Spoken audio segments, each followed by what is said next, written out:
saying, let me start my own cleaning company. And they started their own cleaning company, and they get more money and better working conditions.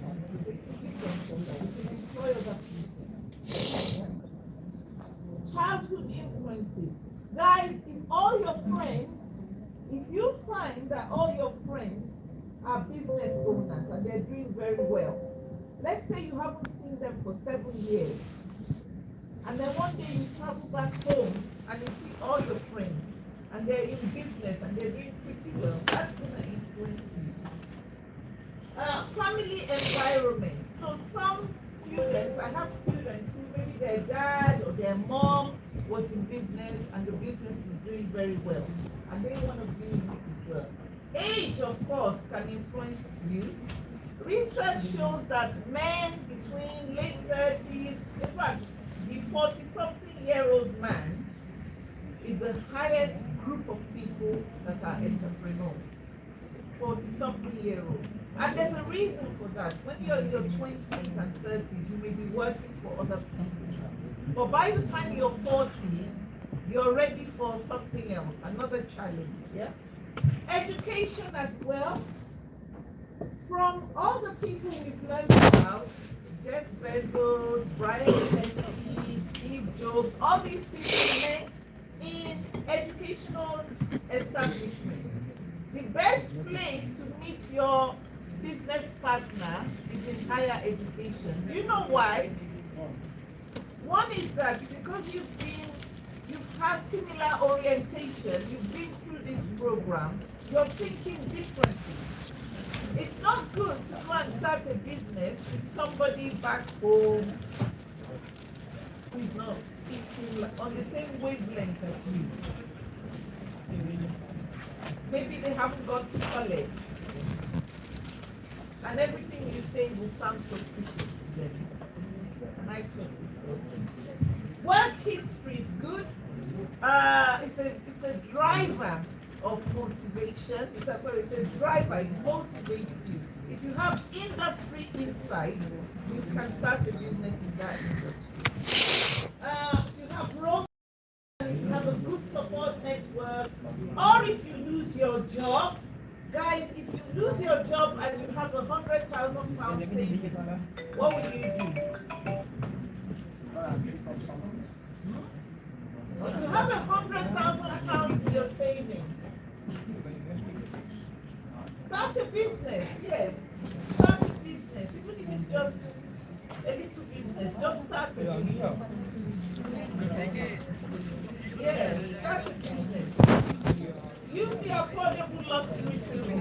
Don't put the whole £100,000 in the business. Maybe you want to invest £10,000 in the business.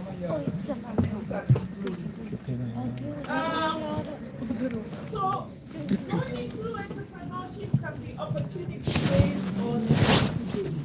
Opportunity-based No, I don't want to disturb you sleeping. You guys can.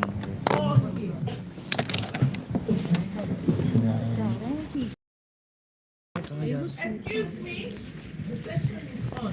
Yeah? Please don't. They both are disturbing me. Just sit down quietly. So, you could go into entrepreneurship. थोड़ा सा side दे दे. दो seat की side से. मांग रहा हूँ ना 2 seat की सीट उधार के बाद मैं कहा एक और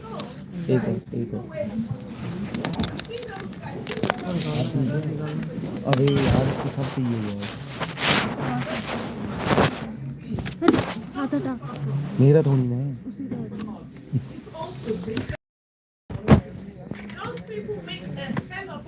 Thank you very much.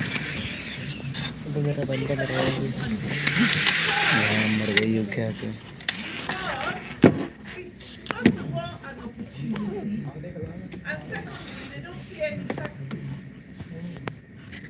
It makes a lot of money because the government wants to invite them because they want us all to be invested so that we're not going to the NHS and diabetes. like the measure of that. So they'll say, okay, if you want to be in that industry, just sell.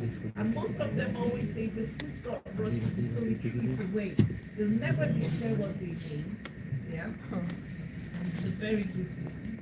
So those sort of things. I've had opportunities with Chinese people looking for people who are going to sell for them on their behalf in the UK. So these things come into your life every now and again. Somebody comes, give you an opportunity. Also, one of the career choice. It could be that you become a business owner because you want to improve your income. Maybe you're a salary earner earning 50K, but now you think if you start your own business, you can earn 3 or 4 times that amount a year.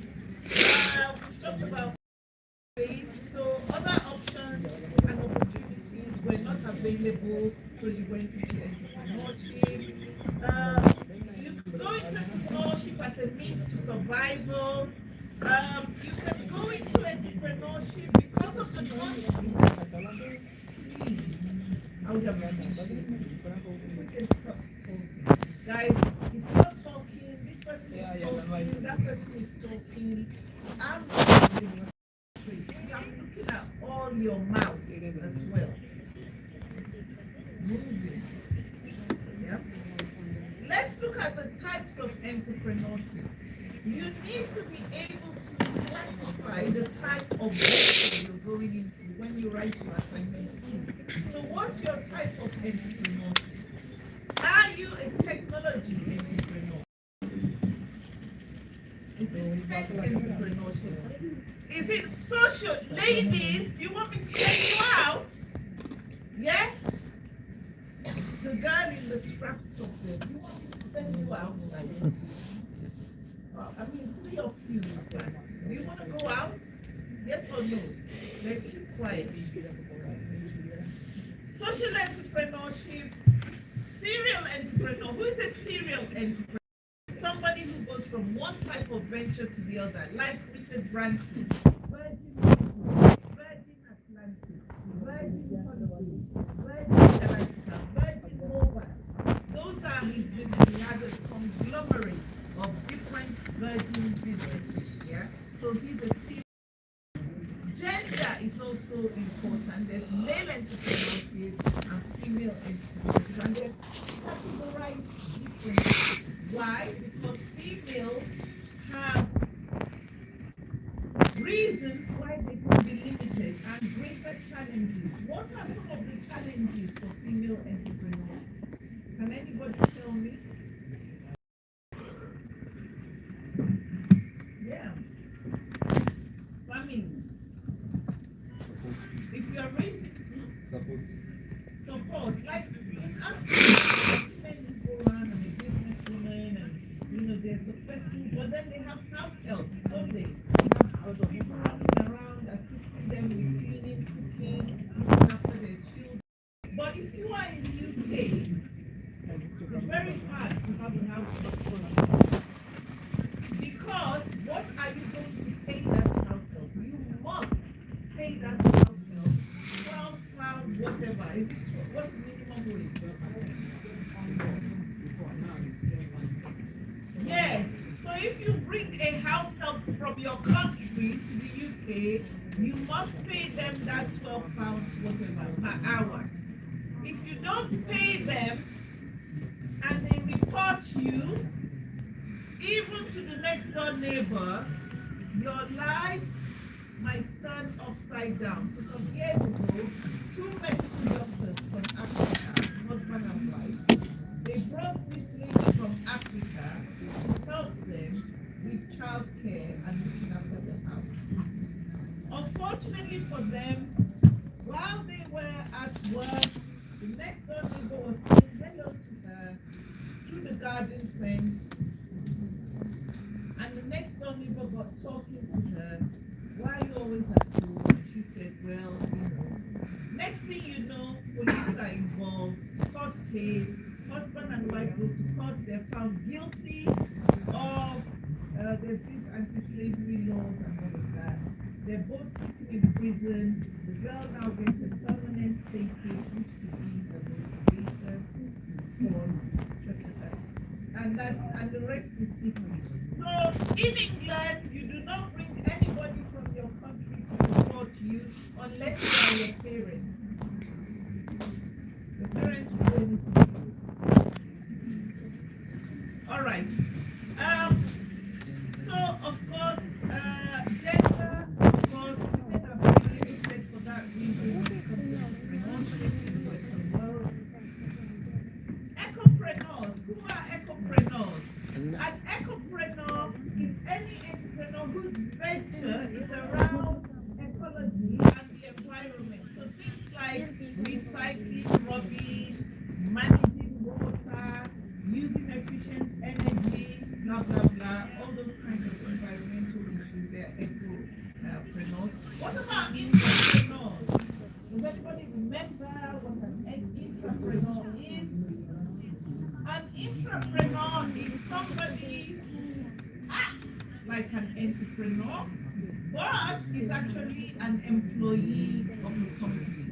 So you're basically helping that company, working for that company as an innovator, helping them generate new products, new ideas, new services. You're an entrepreneur, and you can be rewarded handsomely if the venture goes well. You never ever bear the loss.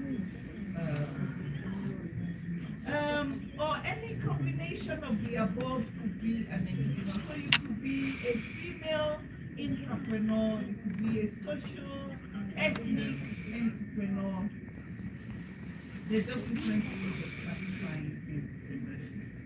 So entrepreneurship can be found in small and medium enterprises. Entrepreneurs or entrepreneurship can also be found in larger organizations, universities, the voluntary sector, and in the public sector. Entrepreneurship is just simple, bringing new products, new services, or new models, new way of doing things to the market. That's what entrepreneurship is. And it happens in different sectors. Small, medium enterprises tend to engage in innovation in different ways when compared to larger organizations. What do larger organizations do? So if Apple wants to create a new product, what will it do? It will employ a whole new team of entrepreneurs. And they're going to sit down together to create that new product, and then it will be launched onto the market under the Apple logo. So, the founder takes charge of the process of entrepreneurship. It's about opportunity, market demand, strength, structural ties, and margin ties. This is why you're looking at taking your business into a new environment. You have to make sure you maximize the trends. What are the trends that your business is facing? So sometimes there are other things going on that means your business can capitalize on those other things going on. Entrepreneurship involves teams and leadership. Yes, it involves resources. So money follows the opportunity, and the idea is about doing more with less. That's what entrepreneurship is about. Simmons from 2004 has the following observations. The entrepreneurial process is opportunity driven. You cannot start a business, or you should not start a business, if there is no market opportunity. You have to know that the market is there.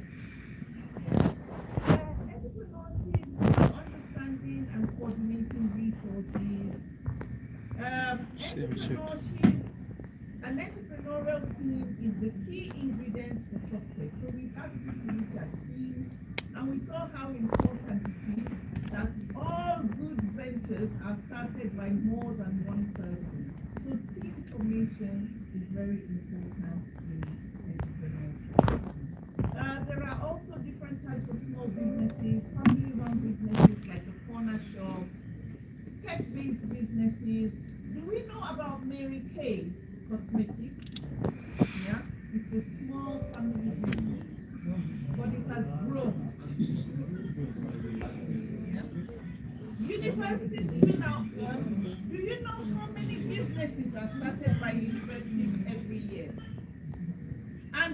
why universities are able to start businesses. The reason universities start businesses is because universities are the hub of knowledge. Look at the creation of penicillin. You know, antibiotics there. Somebody was working in a lab and he found the combination that can cure a certain type of infection right there in the lab. The next step is to commercialize it. If you discover something in university, you have to commercialize it. And so that's why from the university there's something called हमारे को मतलब but it is when you study nature, even aerodynamics, in the university, how were planes created? In the university, they study birds. And how come birds can fly? How is it that these things can just